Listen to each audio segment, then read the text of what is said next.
Happy day, dear children. Welcome to 7th standard English class. Hope you are all good. Today we are going to learn about new lesson. The lesson topic is getting ready for adventures. Page number 118. Getting ready for adventures, which is written by Vll Cervantes.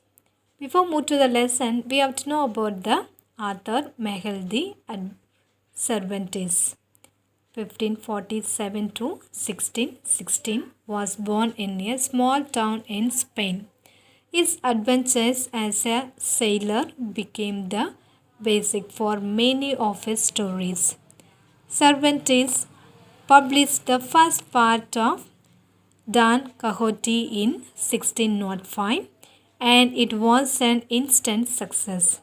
The second part of Don Quixote was published in 1615. Getting ready for adventures. This is an extract from Vll Cervantes' great novel about Don Quixote, the eccentric gentleman who fenced himself as a knight. He loved reading stories about knights, chivalry, princes, magicians, enchant castle, etc.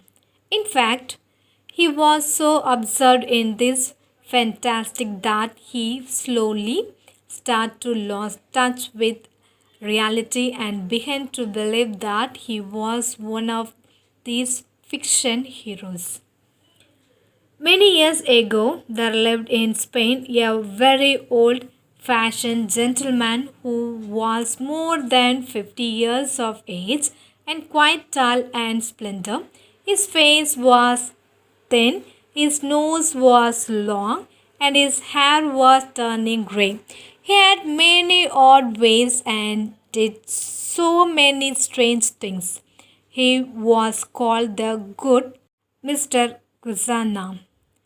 In the hallway of his old-fashioned house, a short, rusty sword was always hanging.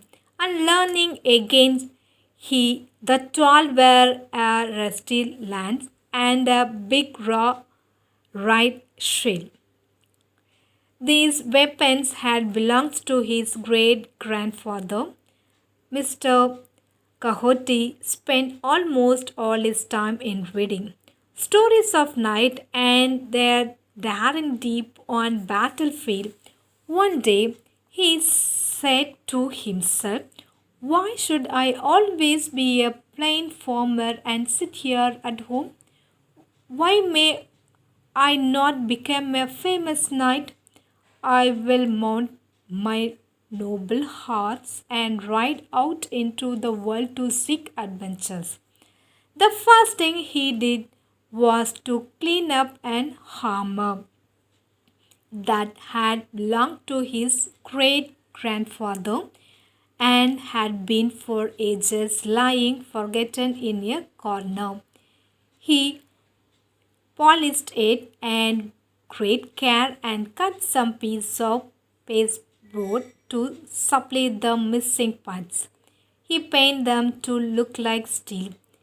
There was an old brass helmet too, and the straps for holding it on were lost. But Mr. Quixote patched it up and found some green ribbons which served instead to strap. He held it up and felt very proud to think that his head would be adorned with so rare a piece of workmanship. Now he needed a horse, for every knight must have a noble horse. He thought the poor old creature in the barn was just the stuff for a war horse. "He will carry me most gladly," he said. "Now I shall call myself Don Quixote," he cried, "and since my home is in the district of La Mancha, I shall be known throughout the world as Don Quixote de la Mancha. What name is nobler than that?" So one morning Don Quixote put on his armor and the old helmet.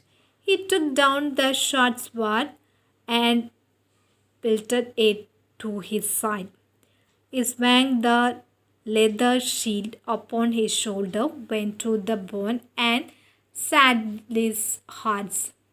Then he mounted and rode silently through the sleeping village and the quiet fields.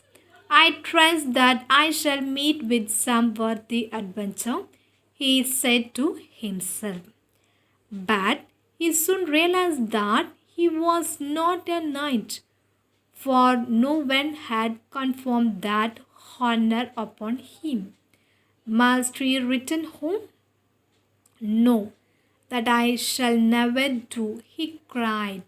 I will ride onwards, and the first worthy man that I meet shall make me knight. So he resumed his journey. The hours passed, but neither man nor beast took note of time or distance. The hearts in the quieter, sweeter grass carried his master to the summit of a gentle hill. There, in the valley below him, Don Quixote was a little inn by the roadside. Ha! Did I not say that we should have an adventure? He cried. He gathered up the reins and charged down the hill, imagining that the inn was a great castle with 4 towers and a deep moat and a drawbridge. With the greatest joy in the world, he rode onwards to the door of the inn. The innkeeper saw Don Quixote riding up and he went to welcome him. He was dying to laugh at the warlike appearance of his visitor, but he kept as sober a face as possible. Sir Knight, he said, will you honor me, my all lightning, from your house? I have no bed to offer you, but you shall have ever other accommodation that you may ask. Don Quixote still supposed that the inn was a castle and that the innkeeper must be the governor. So he answered in pompous tone, Sinner, Castellona, anything is enough for me. No bed is so sweet to me as the field of battle. You speak well, Sir Knight, said the amused innkeeper. Alight and enter. He held the step up while Don Quixote mismounted.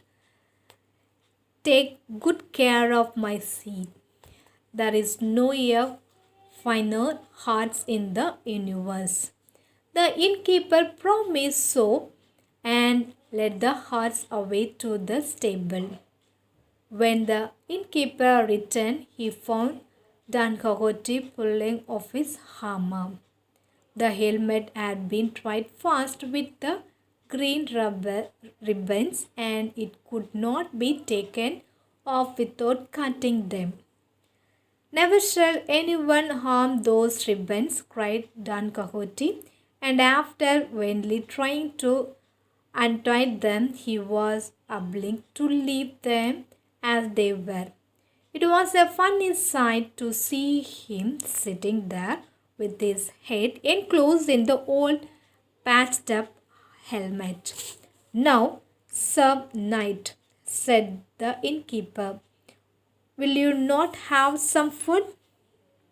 I will indeed, answered Don Quixote. It was hard for the poor man to get the food to his mouth, for his helmet was much in his way. By using both hands, however, he managed to help himself.